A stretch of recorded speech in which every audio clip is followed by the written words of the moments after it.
ఇశ్రాయేలీలు 3 అనుభవాలు కలిగి ఉంటారు. ఇశ్రాయేలీలు 3 అనుభవాలు కలిగి ఉంటారు. ఈ 3 అనుభవాలు ఏంటంటే, మొదటిది ఐగుప్తు అనుభవం, రెండవది అరణ్య ప్రయాణము,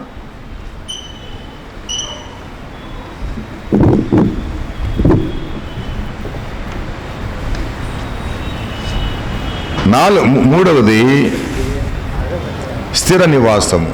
ఏంది? స్థిర నివాసము.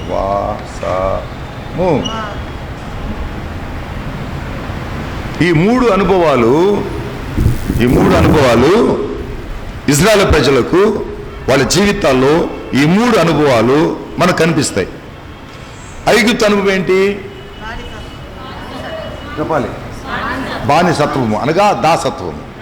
ఐగుప్తు అంటే దాసత్వము. రెండవది అరణ్య ప్రయాణము. అరణ్య ప్రయాణం అంటే ఏంటి? రక్షణ అనుభవం. అరణ్య ప్రయాణం అంటే రక్షణ అనుభవం. రక్షించబడిన తర్వాత ఆ అనుభవంలోకి వెళ్ళిపోతున్నాడు. విడుదల అనుభవం అన్నమాట. వాళ్ళకి విడుదల, మనకు రక్షణ. విడుదల అనుభవం. మూడోది ఏంటంటే స్థిర నివాసం, ప్రామిస్ ల్యాండ్, వాగ్దాన భూమి, కనాను దేశం. చూసావా? ఈ 3 అనుభవాలు వాళ్ళ జీవితంలో ఖచ్చితంగా ఉంటాయి. ఉండకపోతే అది దేవుని యొక్క ప్రణాళిక కాదు. సో ఈ మొత్తం ప్రణాళిక ఏంటంటే ఇదంతా కూడా ఈ 3 అనుభవాలు వారికి ఒకే ఒక వాక్యంలో చెప్పాలంటే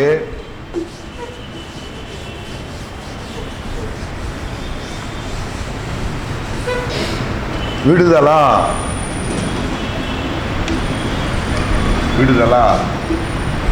ఒకే వాక్యం చెప్పాలంటే విడుదల. ఈ విడుదల ఎక్కడి నుంచి? ఐగుప్తుల నుంచి. విడుదల అయిన తర్వాత ఎక్కడ పోవాలి? కనాను ప్రయాణము. ఈ ప్రయాణం అయిన తర్వాత ఎక్కడ స్థిర నివాసం చేసుకోవాలి? కనాను దేశంలో స్థిర నివాసం చేసుకోవాలి. కనుక ఈ విడుదల. ఇప్పుడు మనకు దీన్ని పోల్చుకుంటే మనకు వచ్చేసరికి రక్షణ అంటారు. రక్షణ ఇది మనకు సంబంధించింది.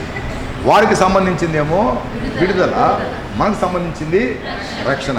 అనగా విడుదలలో ఏమి దాగి ఉంది? అన్య జనుల యొక్క రక్షణ దాగి ఉంది. చూసారా? మన రక్షణ ఎక్కడి నుంచి? పాపం నుంచి. ఎక్కడి నుంచి? పాపం నుంచి, పాప దాసత్వం నుంచి మనకు రక్షణ.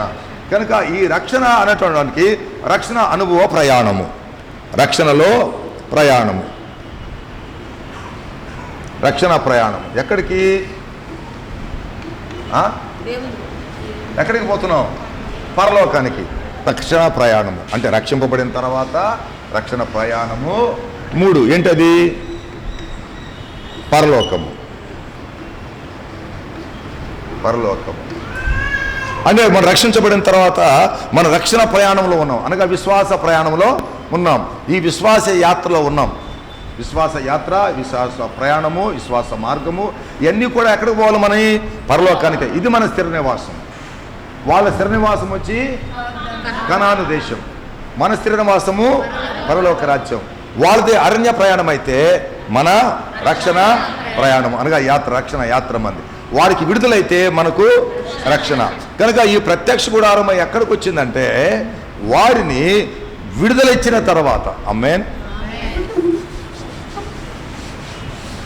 ఈ ప్రత్యక్ష గుడారము అరణ్య ప్రయాణములో, ఇక్కడ అరణ్య ప్రయాణము ఇది చాలా చాలా ప్రాముఖ్యం ఇది.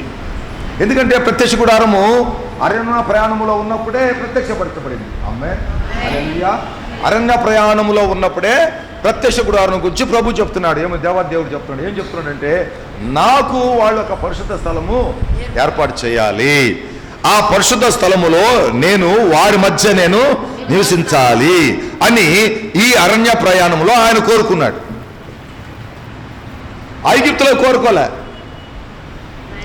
పాప దాసత్వం ఉన్నప్పుడు కోరుకోలే. మనం పాప దాసత్వం నుంచి విడిపించబడి రక్షించబడిన తర్వాత ఈ రక్షణ ప్రయాణంలో దేవుడు మనతో ఉండాలని కోరుకున్నాడు. ఆమేన్. అనగా ఈ విశ్వాస యాత్రలో మనం రక్షించబడిన తర్వాత ఆయన దేవుడు సైలెంట్గా ఉండలే.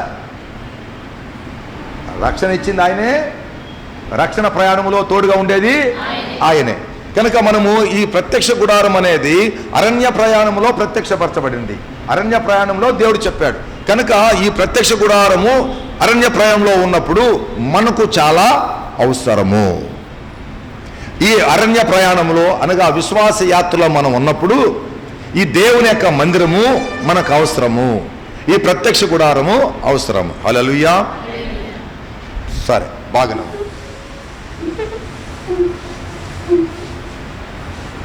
ప్రత్యక్ష గుడారము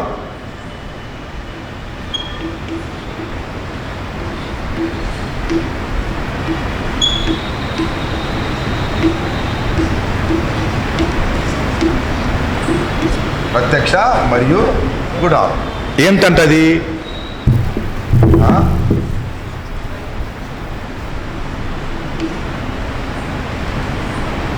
ప్రత్యక్ష గుడారం, దాన్ని రివర్స్ చేస్తాం.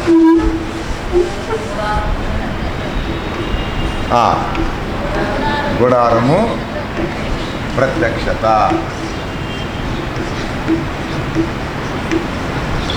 ఇప్పుడు అర్థమైందా? గుడారము గుడారము గుడారము ప్రత్యక్ష గుడారము, గుడారము యొక్క ప్రత్యక్షత, గుడారము యొక్క ప్రత్యక్షత తీసేసాం. ప్రత్యక్షత అయోమయం, ఏం ప్రత్యక్షతో ఏం, మొత్తానికి ప్రత్యక్షత. కానీ ఏంటది? గుడారం. ఏంటది? గుడారం ప్రత్యక్షత. గుడారము ఏంటి? నివాసం.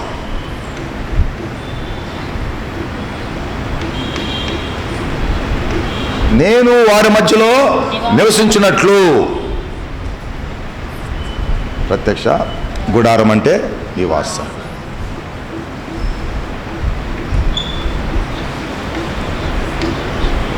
నివాసం అంటే శరీరం. నివాసం అనగా శరీరం. గుడారము, నివాసము, శరీరము. What is body? It's a tent, it's a dwelling place. And the body, what is the body? Body అంటే ఏంటంటే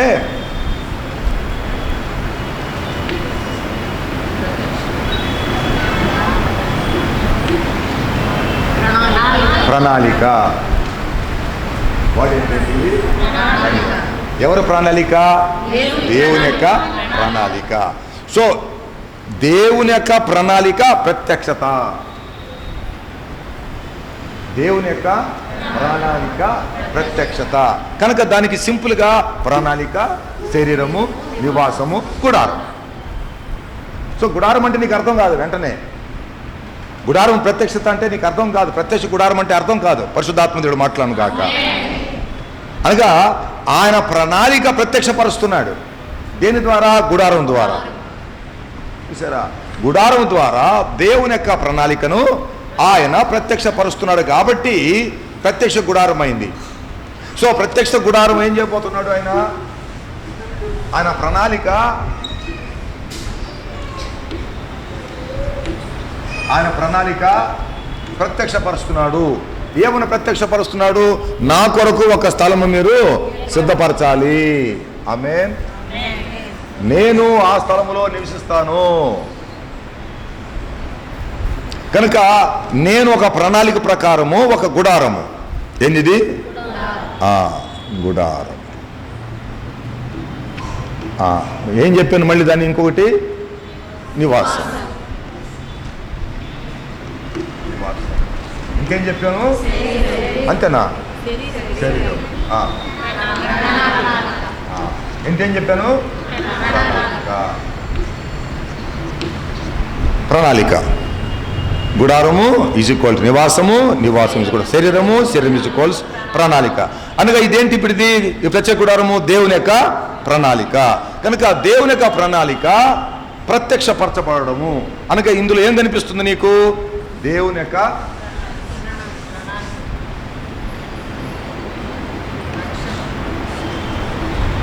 ఏం కనిపిస్తుంది? దేవుని యొక్క రక్షణ ప్రణాళిక. దేంట్లో చూస్తున్నాము? ప్రత్యక్ష గుడారములో చూస్తున్నాము. కనుక ఈ ప్రత్యక్ష గుడారము దేవుని యొక్క రక్షణ ప్రణాళిక మర్మము. ఇది దీంట్లో ఏం కనిపిస్తుంది? ఏం కనపట్ల. ఒక ప్రత్యక్ష గుడారము, ఇదిగో 2 తెరలు ఉంటాయి, 3 మార్గాలు ఉంటాయి, డోర్లు ఉంటాయి, ద్వారాలు ఉంటాయి. ఫస్ట్ ద్వారము, రెండో ద్వారము తీసుకుంటే 3 దగ్గరికి వెళ్తాము.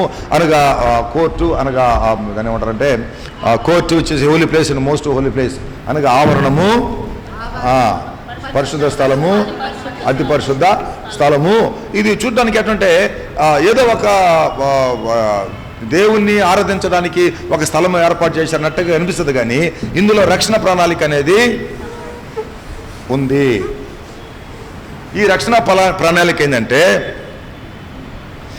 ఇంకోటి మనకు రాయాలి.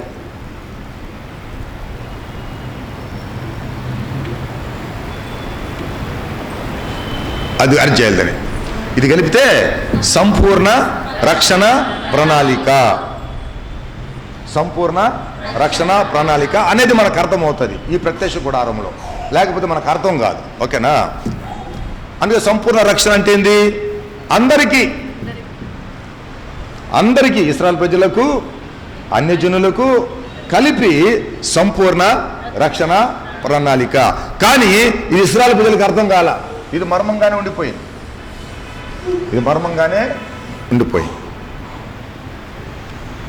మనం చూస్తున్నాం. మోషే వయసు ఎంత? 120 సంవత్సరాలు మోషే యొక్క వయసు. ఎవరిది? మోషే 40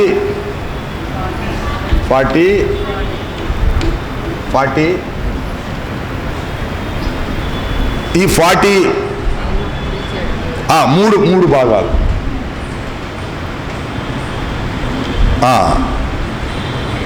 ఇది వచ్చి ఈ 40 సంవత్సరాలు ఐగుప్తు. ఈ 40 సంవత్సరాలు అరణ్య ప్రయాణం. ఈ 40 సంవత్సరాలు ఏమా స్థిర నివాసం. అర్థమైందా? నివాసం. మోషే యొక్క జీవితాన్ని 3 భాగాలు చేస్తే ఇది ఒక ఐగుప్తు, ఇది అరణ్యము, ఇది స్థిర నివాసం. హల్లెలూయా. చూసారా? ఈ విషయం మనం జ్ఞాపకం చేస్తున్నప్పుడు మన జీవితము దాస్యము, రక్షణ, యాత్ర. అంటే యాత్ర, పరలోకం. దాస్యం నుంచి రక్షించబడిన తర్వాత యాత్రలో నుంచి పరలోకము. ఇప్పుడు మనకి ఎక్కడి నుంచి వస్తారు? మనకు చూసారా? ఇక్కడ దాస్యం నుంచి రక్షించింది ఎవరు? మనకు యేసు. ఆ తర్వాత ఏంటి? విశ్వాస యాత్ర. ఎక్కడికి? పరలోకానికి. అనగా ఇక్కడ మనకేం కనిపిస్తుంది అంటే రక్షణ, సంఘము ఎత్తపడటం. ఎక్కడికి? పరలోకానికి. సో మనకు ఈ 3 అనుభవాలు ఉండాలి. పాప దాస్యం నుంచి రక్షణ ఉండాలి, రక్షించబడిన తర్వాత సంఘ జీవితం ఉండాలి, సంఘ జీవితం తర్వాత ఎత్తబడుతుండాలి. ఈ 3 భాగాలు అనమాట. ఈ 3 భాగాలు మనం విభాగించుంటూ కానీ మనకు అర్థం కాదు. మన జీవితము రక్షణతో ప్రారంభించబడి విశ్వాస యాత్రలో కొనసాగి పరలోక రాజ్యానికి చేరుకోవటం అన్నమాట. కనుక మన జీవితం ఎట్టుంది? ఇప్పుడు పాపదాస్యం నుంచి విడిపించబడి అనగా రక్షించబడి సంఘ జీవితంలో ప్రారంభించి స్థిరనివాసానికి అని పరలోక రాజ్యానికి వెళ్ళిపోవడం. ఇది మన జీవితం. ఈ జీవితంలో మనము ఎన్ని సంవత్సరాలు కాదు కానీ 3 భాగాలు ఉన్నాయి మన జీవితంలో కూడా. 3 అనుభవాలు. ఒకటి పాపదాసత్వము, రక్షణ, విశ్వాసయాత్ర, పరలోక రాజ్యం. ఇప్పుడు మనం పరలోక రాజ్యం అనేది కాదు కానీ ఇప్పుడు మనం ఎక్కడున్నామంటే విశ్వాసయాత్రలో ఉన్నాం. మనం సంఘ జీవితంలో ఉన్నాం. ఇంకా సంఘం ఎత్తబడలేదు. సంఘ యాత్రలో మనం ముందుకు సాగిపోతున్నాం. ఈ సంఘ జీవితంలో సాగిపోయినప్పుడు మనకు ఉపవాస ప్రార్థన అవసరం అనేది మనం చెప్పుకుంటా ఉండేది. ఆమేన్.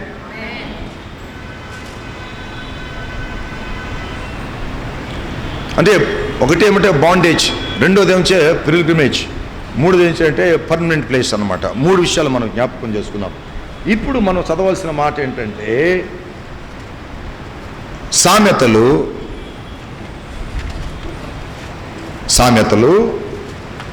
25వ అధ్యాయము 25వ అధ్యాయము 2వ వాక్యం చదువుదాం. ఏమంట? సంగతి మరుగు చేయుట. సంగతి మరుగు చేయుట దేవునికి ఘనత. సంగతి శోధించుట రాజులకు ఘనత. హల్లెలూయా. 25వ అధ్యాయంలో ఆయన రాసినటువంటి మాట మనం చదువుతాం.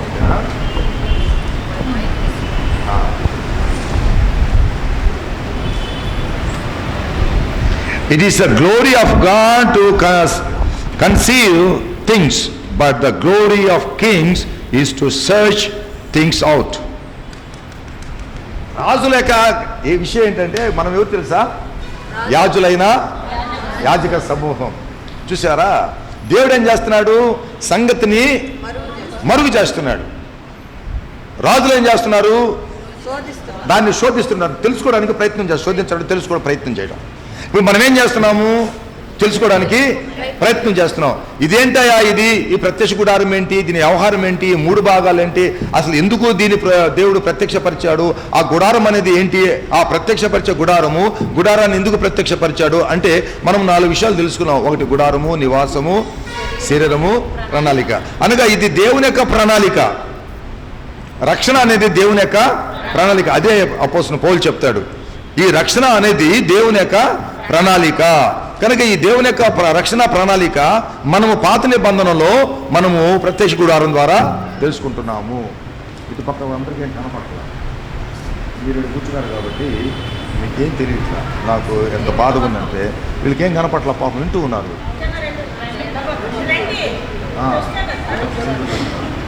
కనపడలేదు కదా?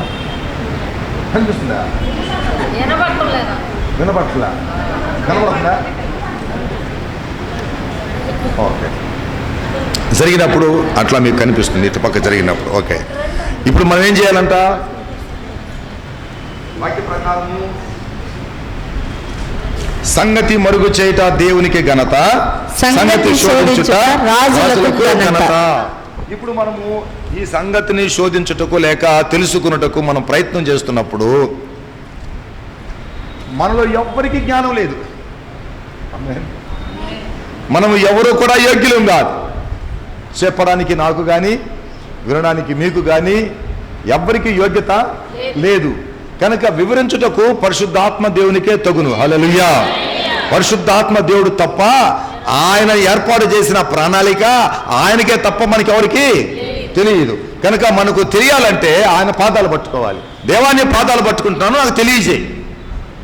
నీ యొక్క రక్షణ ప్రణాళిక ఏంటో, ఆ మహా గొప్ప రక్షణ ప్రణాళిక, ఆ మహా గొప్ప రక్షణ ప్రణాళిక మేము అర్థం చేసుకోవడానికి మాకు అందరికీ నీ జ్ఞానము అభిషేకము అవసరం. మాకు తెలియచేయి. ఆమేన్. హల్లెలూయా. కనుక సంగతి దాచేశాడు. ఏం దాచేశాడు? సంగతి దాచేస్తాడు. ఈ ప్రత్యక్ష గుడారము యొక్క మర్మము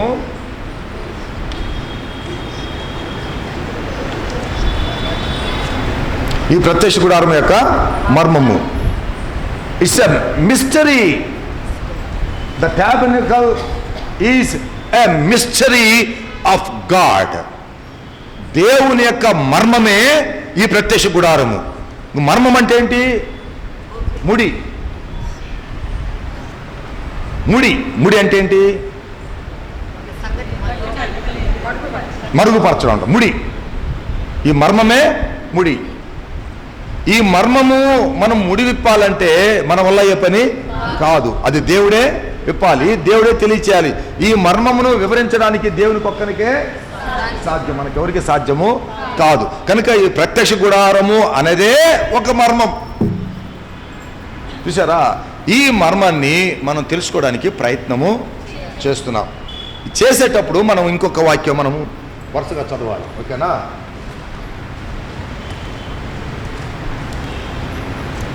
మొదటి భాగంలో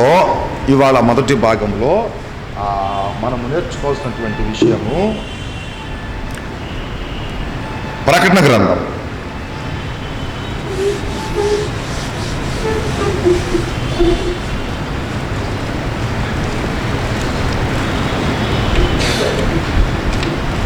ప్రకటన మొదటి అధ్యాయము 6వ వచనం. మరియు ఇంకా ఉన్నాయి. 5వ అధ్యాయము 9, 10. మొదటి పేతురు రాసిన పత్రిక 2, 5, 9. ఓకే, ఉపోద్ఘాతము మనము ప్రారంభిస్తున్నాం. ఏంటంట? ఉపోద్ఘాతం. ప్రకటన గ్రంథము మొదటి అధ్యాయం. ప్రకటన గ్రంథము మొదటి అధ్యాయం. నేను కూడా బైబిల్ తీసి చదువుతాను కదా. చదవండి. 6వ వచనం. మనలను ప్రేమించుచు తన రక్తము వలన మన పాపముల నుండి మనలను విడిపించిన వానికి మహిమయు ప్రభావమును యుగయుగములు కలుగును గాక. ఆమేన్. ఆయన మనలను తన తండ్రియకు దేవునికి ఒక రాజ్యముగాను యాజకులుగాను చేసెను. హల్లెలూయా. ఇప్పుడు ఏంటంటే ఆయన రక్తం వలన, అనగా యేసుక్రీస్తు ప్రభు యొక్క రక్తం వలన మన పాపముల నుంచి మనను విడిపించి ఆయన పరిశుద్ధమైనటువంటి మర్మమును తెలుసుకున్నటకు, ఆయన పరిశుద్ధమైన మర్మమును తెలుసుకున్నటకు దేవుడు మనలను ఆయన రాజ్యములో యాజకులుగా చేశాడు. కాబట్టి మనం ఏం చేస్తున్నాము? ఆయన స్తుతిస్తూ, ఆయన గణపరుస్తూ, యాజకత్వము మనము నిర్వహిస్తూ ఆ సంగతులేందో గ్రహించుటకు ఆయన సన్నిధిలో మొరపెట్టుకుంటున్నాము. యాజకులు మొరపెట్టుకున్నట్టుగా, యాజకులు ప్రార్థన చేసినట్టుగా మనం ఆయన సన్నిధిలో ప్రార్థన చేస్తున్నాం. ప్రభువా, మాకు ఈ మర్మమును తెలియచేయము. ఒక్క నిమిషం కళ్ళు మూసుకుందామండి. Let us close our eyes just a moment in prayer. పరిశుద్ధుడా, నీకు వందనాలు. నీ రక్తము చేత మమ్మల్ని కడిగి పరిశుద్ధపరిచి నీ రాజ్యానికి ప్రభు యాజకులుగా చేసావు. మొరపెట్టుకుంటున్నామయ్యా, ఈ పరిశుద్ధమైన మర్మమును మేమందరము కూడా తెలుసుకున్నట్టుకు వివరించి మమ్మల్ని ఆశీర్వదించి ప్రభువా, ఈ మర్మములో ప్రభా మేము తెలుసుకున్న విషయాలు ఎదిగి అయ్యా నీ రూపంలోనికి మార్చబడ్డకు తండ్రి, నీ ప్రణాళిక ఏంటో తెలుసుకుని ప్రభా దాన్ని వెంబడించుటకు మాకందరికీ నీ కృప దయచేయమని, ఆత్మ అభిషేకము దయచేయమని యేసయ్య నామములో అడుగుచున్నాము తండ్రి. ఆమేన్. హల్లెలూయా. మన తండ్రిన దేవుడికి ఒక రాజ్యముగాను యాజకులుగాను చేసెను. హల్లెలూయా. పేతురు రాసినటువంటి మొదటి పత్రిక 2వ అధ్యాయము 5వ వచనం.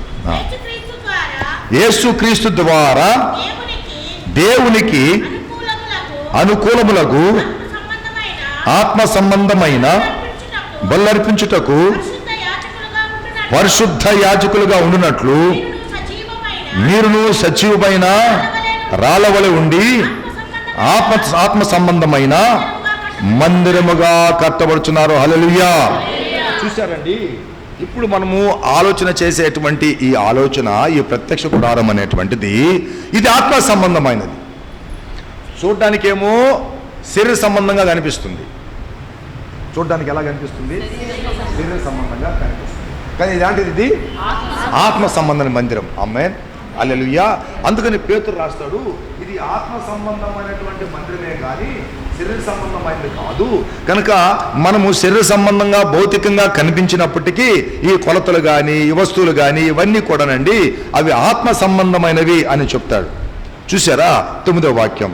అయితే మీరు చీకటిలో నుండి ఆశ్చర్యకరమైన తన వెలుగులోనికి మిమ్మును పిలిచిన వాని గుణాతిశయములను ప్రచురము చేయ నిమిత్తము ఏర్పరచబడిన వంశమును, రాజులైన యాజక సమూహమును, పరిశుద్ధ జనమును, దేవుని సొత్తైన ప్రజలై ఉన్నారు. హల్లెలూయా, హల్లెలూయా, హల్లెలూయా. కనుక మనము దేవునిని ఆరాధించే యాజకులమైనటువంటి రాజులైనప్పుడు రాజులు ఏం చేయాలి? మర్మాన్ని శోధించాలి. ఆ మర్మం అంటే ఏంటో తెలుసుకోవడానికి ప్రయత్నము చేయాలి. కనుక మనము రాజులా కాదా చెప్పాలి. We are the princes to God.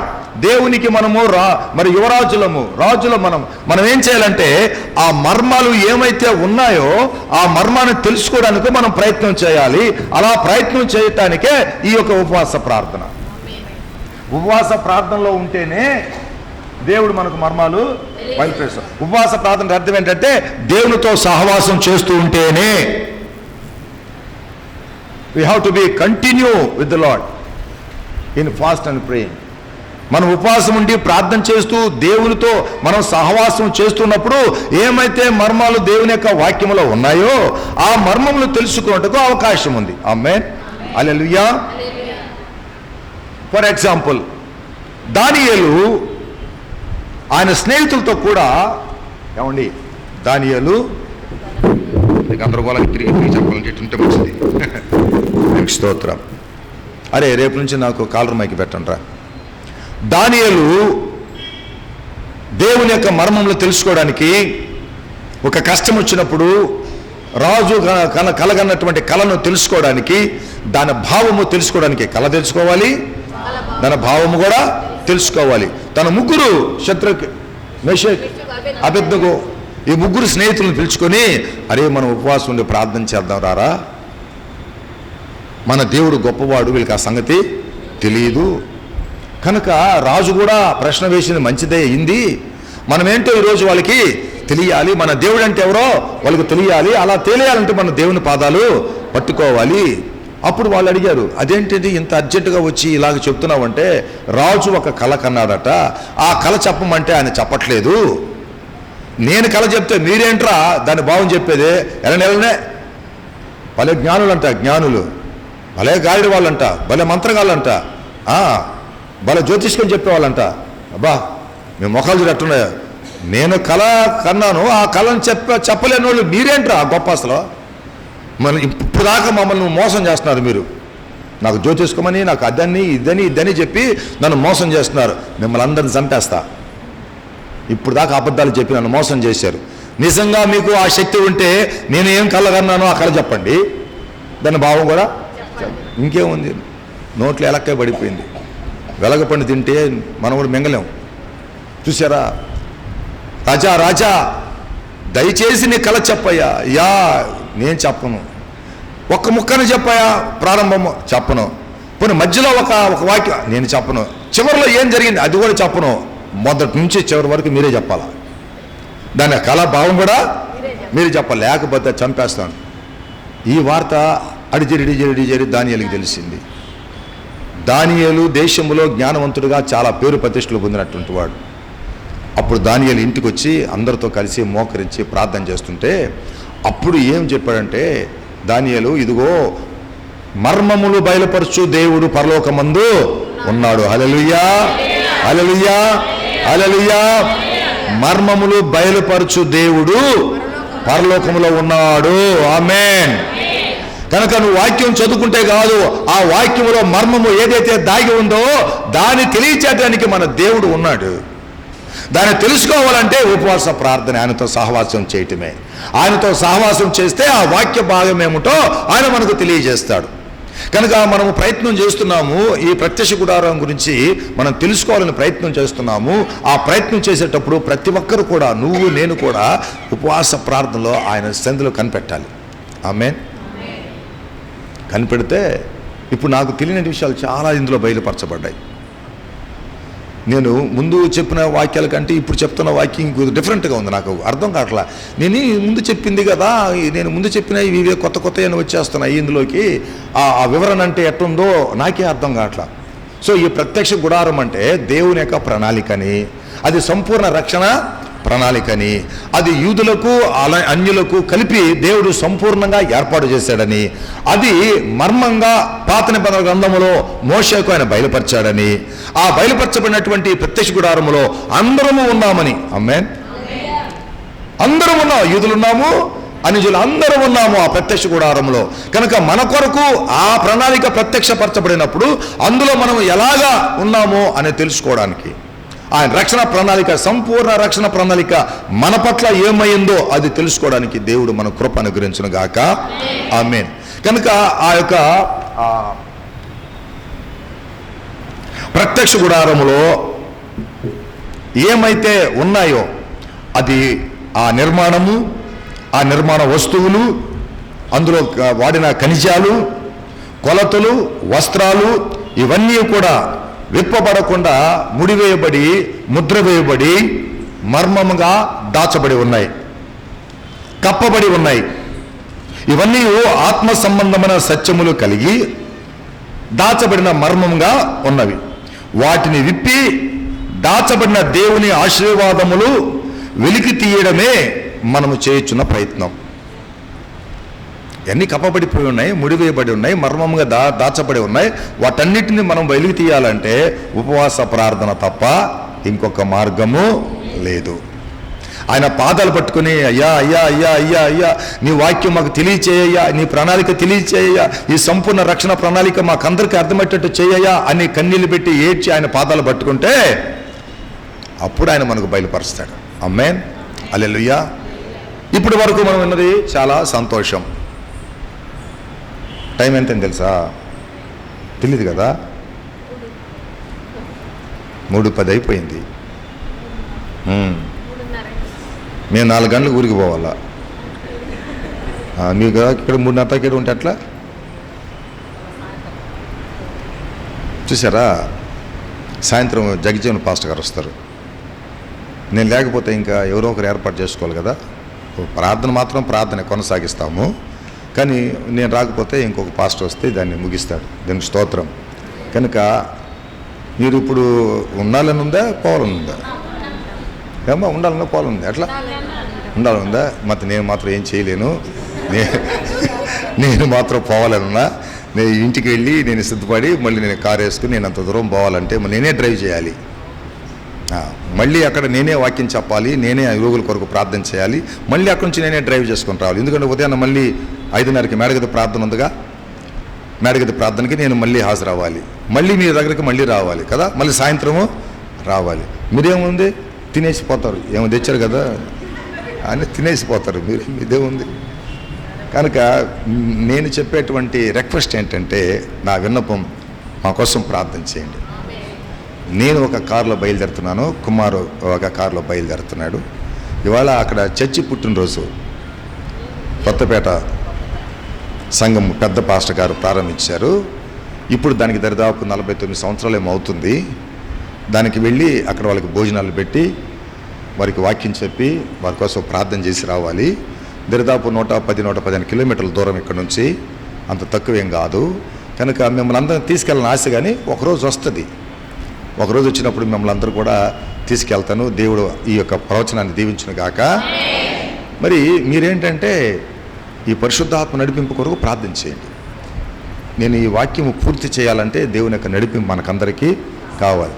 నాకు అనారోగ్యం రాకుండా ప్రార్థన చేయండి. ఏ శోధనకు పడిపోకుండా ఉండడానికి ప్రార్థన చేయండి. ఎందుకంటే ఈ సంపూర్ణ రక్షణ ప్రణాళిక మర్మముతో కూడిపడి ఉంది. ఈ మర్మము విప్పాలంటే పరిశుద్ధాత్మదేవుడు నా యందు ఉండాలి. ఆమేన్. హల్లెలూయా.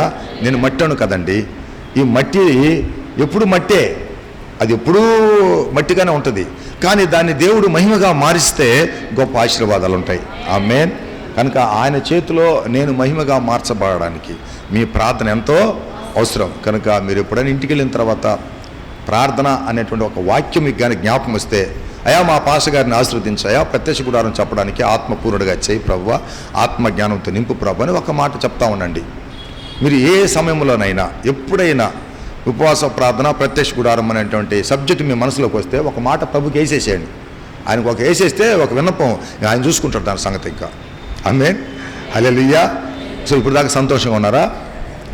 ఇప్పుడు దాకా గ్లోరీ హల్లెలూయా.